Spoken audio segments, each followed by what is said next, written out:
बाके बिहारी लाल की जय, लड्डू लाडली सरकार की जय। राधे राधे महाराज जी। महाराज जी, मन को सच्ची खुशी और शांति का एहसास कब और कैसे होता है? जब भगवान का साक्षात्कार हो जाता है या शुद्ध ज्ञान हो जाता है। श्रद्धावान लभते ज्ञानम तत्परा सहितेन्द्रिया ज्ञानम लब्ध्वा पराम शांति मचिराधिगच्छति। ज्ञानम लब्ध्वा, जब ज्ञान प्राप्त हो जाता है अपने स्वरूप का, तो परम शांति का अनुभव होता है। और जब भगवान की प्राप्ति हो जाती है तो चरम और परम सुख का अनुभव होता है।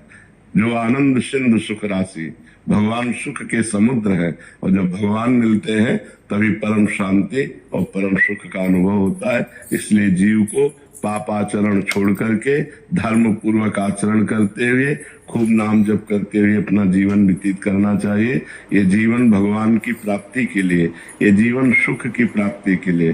देखो, हर आदमी प्रयास कर रहा है सुख के लिए। आप विचार करके देखो, कोई दुख के लिए प्रयास करता है क्या? लेकिन सब अशांति में है। और अशांत से कुतः सुखम, जो अशांत है वो सुखी कैसे हो सकता है? सब अशांत है। और अशांति का मूल कामना है, और कामना का मूल अज्ञान है। जब तक अज्ञान रहेगा तब तक शांति और सुख नहीं मिल सकते।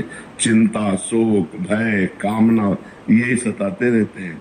ओवर थिंकिंग में जीव परेशान है। नहीं परेशान है तो जब तक भगवान का भजन नहीं होगा, अध्यात्म से नहीं जुड़ोगे, तब तक सुख और शांति का अनुभव नहीं हो सकता। कुछ भी कर लो। यहाँ बैठे, यहाँ एक वयोवृद्ध आकर बैठे थे और उन्होंने कहा मुझे कई मेडल प्राप्त है भारत सरकार से और खूब वैभव है, लेकिन मैं डर रहा हूँ कि अब मैं मरूंगा सब छूट जाएगा। इसका कोई उपाय है? उनका इसका उपाय जो था उसको तो खो दिया, जीवन तो खो दिया। ये जीवन भगवान के लिए मिला था। अब जो जो कुछ सब है वो मेडल अलमारी में रखे रह जाएंगे, बैंक बैलेंस बैंक में रखा रह जाएगा, परिवार और घर द्वार यही रह जाएगा, शरीर तुम्हारा जला दिया जाएगा या गाड़ दिया जाएगा, मरना तो पड़ेगा ही।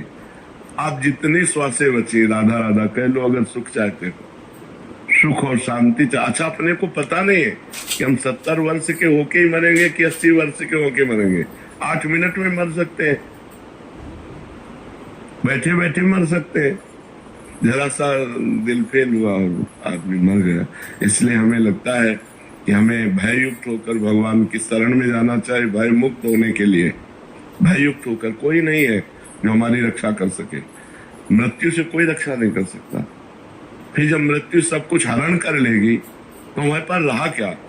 विवेक से देखो, भजन किया नहीं, अब हम परलोक में जाके क्या करेंगे? हमारे पास वो खर्चा नहीं।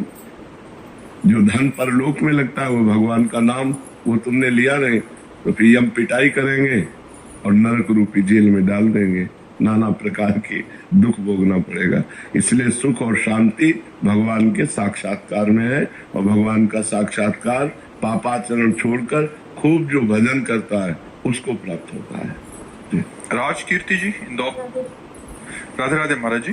गुरुजी, विपरीत से विपरीत परिस्थिति में ईश्वर की कृपा कैसे अनुभव होती है और करें? जब भजन किया जाता है, जब ईश्वर से अपनापन करके और खूब भजन किया जाता है तो हृदय इतना आनंदित रहता है।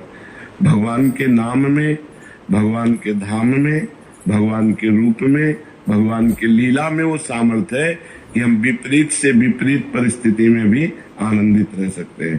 तो हमारा कर्तव्य है कि हम नाम जप करें, शास्त्र स्वाध्याय करें, सत्संग सुने और गंदे आचरण न करें। जो हमें पता है कि ये पाप है, ये गंदा आचरण, वो ना करें, तो हमारा हृदय आनंदित हो जाएगा।